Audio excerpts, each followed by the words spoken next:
Check, check, check, check. Check.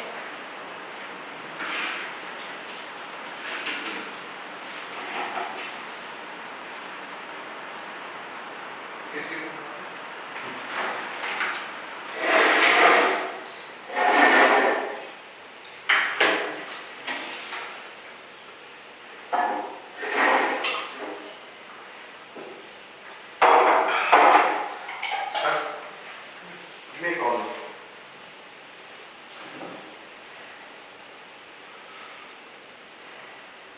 What 22 minutes?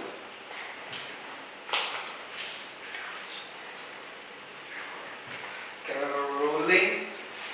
1, 2, 3, start.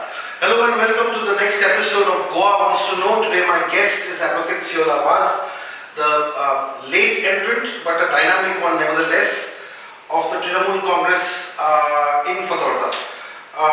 An interesting battle where a lot of people are looking at this as a battle between one David and one Goliath, but I'm sure it is more than that. Siola, welcome. Thank you. And so tell us how's it been, because you were a last minute entrant into the Fatorda election scene.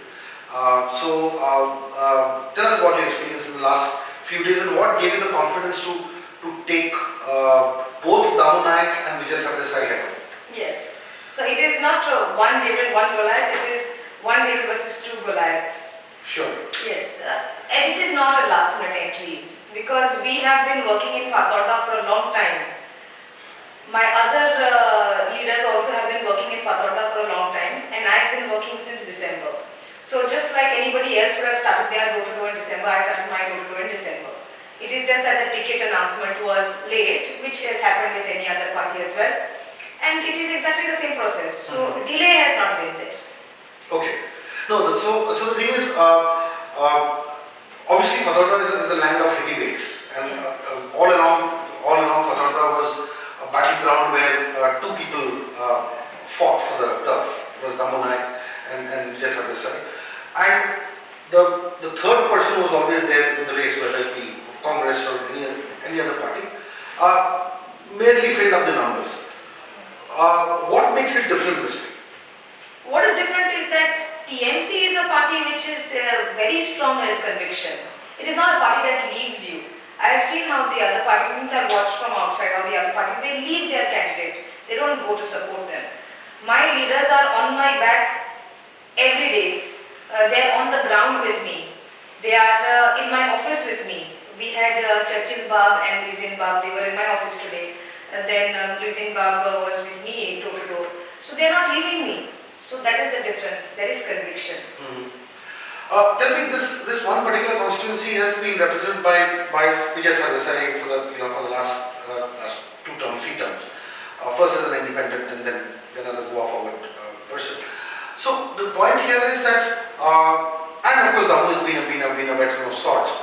In terms of your strategy, where are you hoping to break ground and get your votes? In the sense that what is the narrative and what is the political strategy? That you want me to reveal? The narrative at least, because at the end of the day, revealing in the sense that we just wanted to have a conversation about what you are going out and telling your voters, because you're doing that every day anyway. Yes, I'll tell you. So what does happen is that we do have BJP in our constituency. And this BJP is standing on 2 feet. It's a body of BJP which is standing on 2 feet. Both feet need to be kicked out. Why? Of course, because our economy is in shambles. It's because this party has taken bad decisions for the economy. That's why we are going ahead. So in our constituency, sometimes people say that there is Goa forward, which is regionalistic. But I refute it at all costs because only the word Goa is featuring. But there is no regionalistic sentiment, there is no feeling. In fact, everything anti-regionalistic takes place with this party, including the inclusion of that 16B amendment which was there, which is really gone against Goa. So at present, we are scooping out BJP votes, if you want to say traditional BJP votes, if you want to say that. We are scooping out from the other side also. There is no, that vote bank which is created is now changing. The picture is changing. Plus there are they want to vote for us. We already know that they want to vote for us. Hmm. Other people are out of the race. So we are in a very good position in fact. The margin of winning has always been narrow in Fatorda, and there have been quite a large chunk of what I call free votes. Those are there. Plus this anti-incumbency, if the constituency will leave it. Right. See, Fatorda always pitches itself as a epicenter of development. That's what the MLA has been saying. And they've been talking about the vistas and the boulevards and the wide roads and so on and so forth, pitching them as absolute visible symbols of development, which has happened across the constituency. Do you feel that is a tough narrative to challenge? I will not even challenge it. Okay. You see, whatever is there in Fatorda today, the map of Fatorda that we see, stadium, sessions court, market complex, Yes. and whatever else is there in Fatorda, these things were brought by our leader, Louis Inbam. Right. And he was the one to acquire them. Maybe it was built by the next congressman, but he was the one to acquire them because Fatorda used to be part of a larger Naveli constituency. Right. Sessions court, till today I go to the sessions court often. So till today I see Louis Faleva's name over there. So all the infrastructure projects you see are all brought by my leader. So I will not refute that there is no development. Development has taken place. We have done it. Okay. In terms of the entire constituency, what are the other narratives that you are pushing as a candidate? In the sense that what are you offering as a candidate to the people of Uttarakhand? I have always been a person who has been for social justice and for judicial justice to the people. I am a people's advocate. In court, I have fought for the people without charging fees. I don't do that. I just don't do that. I'm not talking about my commercial friends. I'm talking about where people come to me for help. Right. It's always open. This has been my contribution to society. I'm already a contributing member. Plus, on the other side, I have also done small things around the constituency. The other day, the road was spoiled. I did that because I only was fed up of seeing it like that. The garbage that was on black spot. I persuaded the municipality via a legal representation, and I got it done by following up. So we are not just people who are raising issues for the sake of raising issues. We are raising issues to close them, and we are closing them. Now not to talk about my constituency, but in Old Goa, I went and I met the Rela Panchayat. I met the Panchayat members before this demolition notice, after the demolition notice, but before the heritage structure, hearing. or the illegal structure in the Yes, heritage brief area. them on the whole thing. Yeah. So concrete steps is what I believe in. There was a municipal tax which was last year implemented all across Goa. I made an awareness. I studied it very deeply. I made an awareness video. I made a representation. I got one. As a group, we got 1,500 signatures, and we pushed the government to back down. That's what we do for the people. So people now are aware of this. Plus, I'm telling them this. There's no reason for them to think otherwise.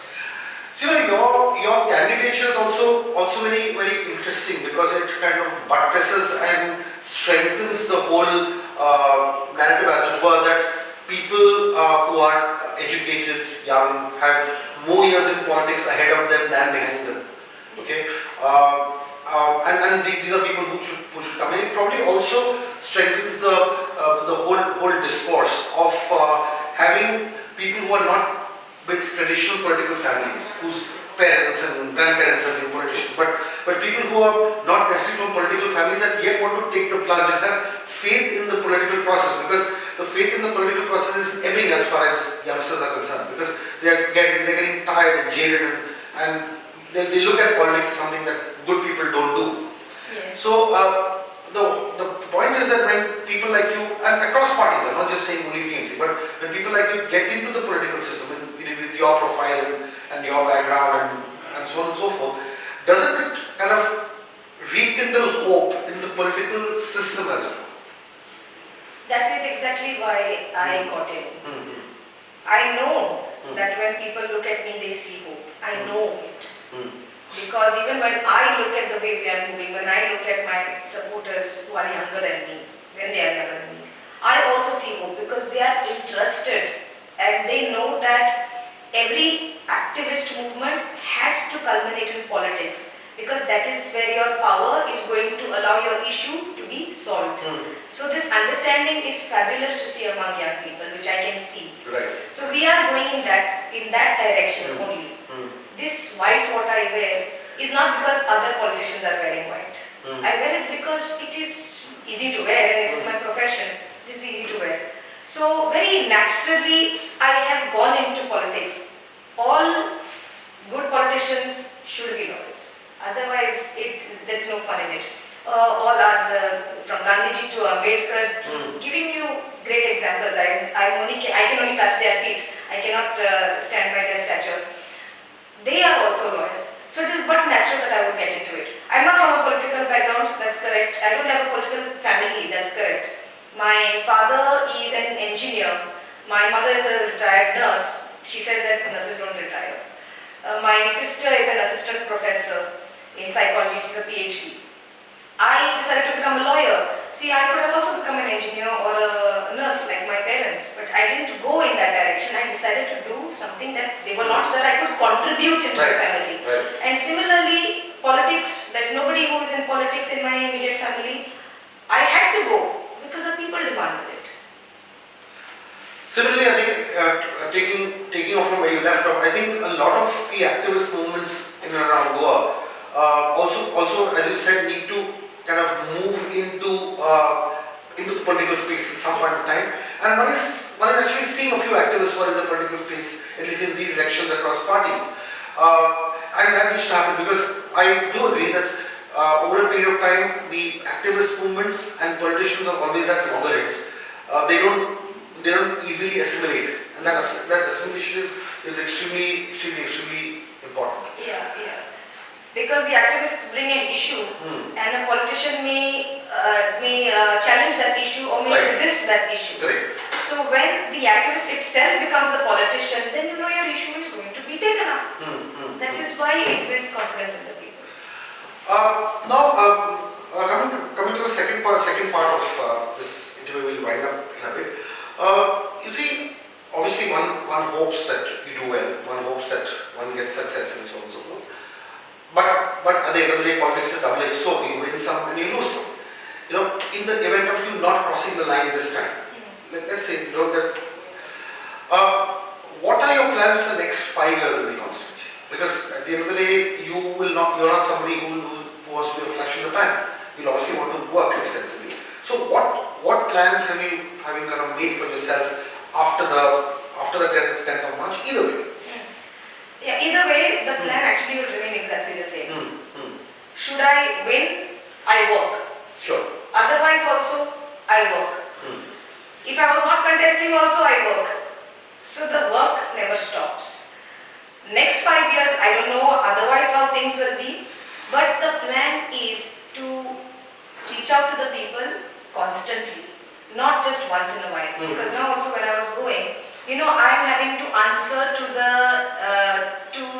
sins of the other people, where they're asking me, well, you know, you'll come during elections and you'll come only at this time and you don't come otherwise. But actually, that's not me. That's not a reflection on me. That's a reflection on my predecessors. Yeah, well, you've just entered politics. Yes, but I have to answer for their sins.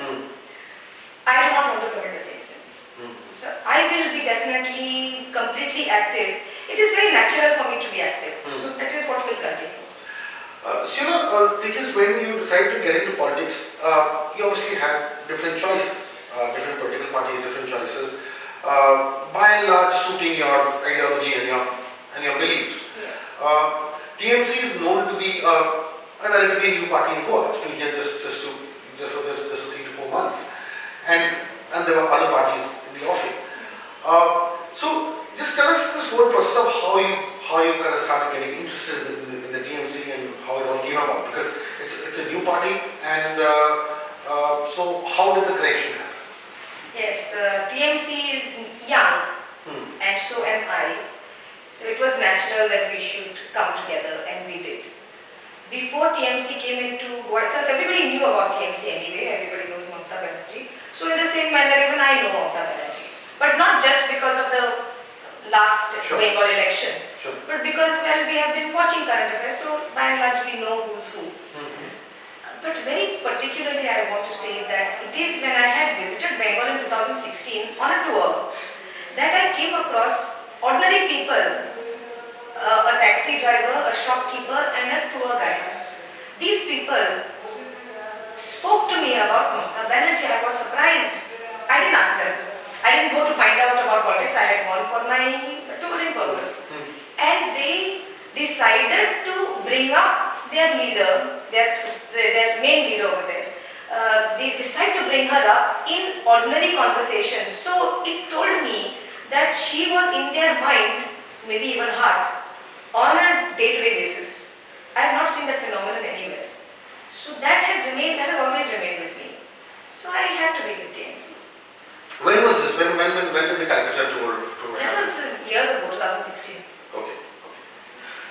I'll kind of wrap up now, but before I do that, what, according to you, are the critical areas and issues that need to be taken up? I mean, we have spoken about the coal pollution, we've spoken about double tracking, employment, and so on and so forth. According to you, what would be the top 3 or top 5 priorities for any government?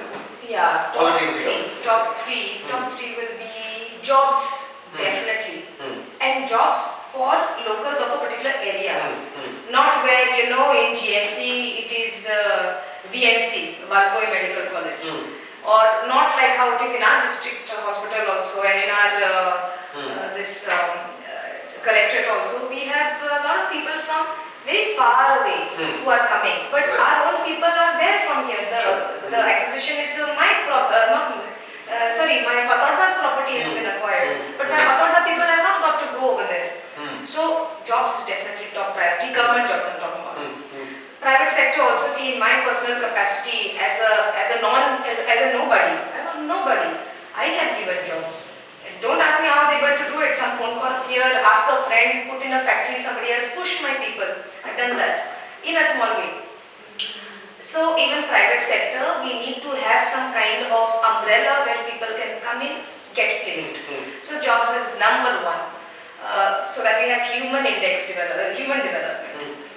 Then our environment definitely has to be taken care of. It's the need of the hour because it was not done yesterday, so it has to be done today so that tomorrow can be salvaged. Green cover requires to be increased. Now by declaring private forests, you cannot just say that you have increased green cover, but actual real increase of green cover, not in the neighboring state, in our state. That's what we need. And number 3, I would say we need some industry, more industry. We have, but I'm not, it's good to have good education, it's good to have big colleges, but then we are training everybody and we have nowhere to put them. Yeah, but see, industry also happens if you focus on manufacturing. See, pharma and all that is fine, but unless you get more manufacturing industry, you won't get the skill sets of people to merge into industry. Yeah, which comes to another point of acquisition and then the same issues, and therefore everything has to be tied together with very good planning. It's planned urbanization against unplanned urbanization. Finally, 2 flagship programs of the TMC, the Yuva Shakti Card and the Griha Lakshmi scheme, are the two areas which the party is ultimately going with. The issue is, of course, the opposition or other parties have criticized this as a whole politics of freebies, and ensuring that and asking whether these schemes will be at all funded or not. Because obviously, fair enough, the experience of the DSS and other schemes of the current government has made people skeptical. So, in the sense that as far as these 2 schemes are concerned, don't you think getting them implemented is also a big challenge for the people in TMC? Implemented in the sense that ensuring that people who ensuring that it should definitely happen. Yeah. Yes. Things are contingent on how the government will be formed.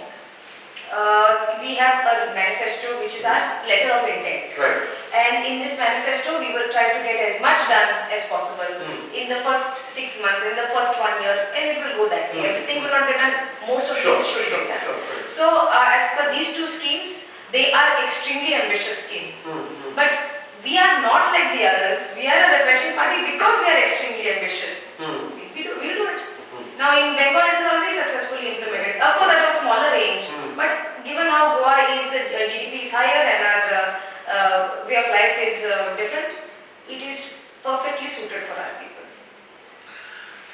Sure, it's been a short but riveting discussion, and we kind of leave you to get back to your campaign. Thank you. And we wish you all the best. And let's see on the other side of the campaign on the 10th of March, and we'll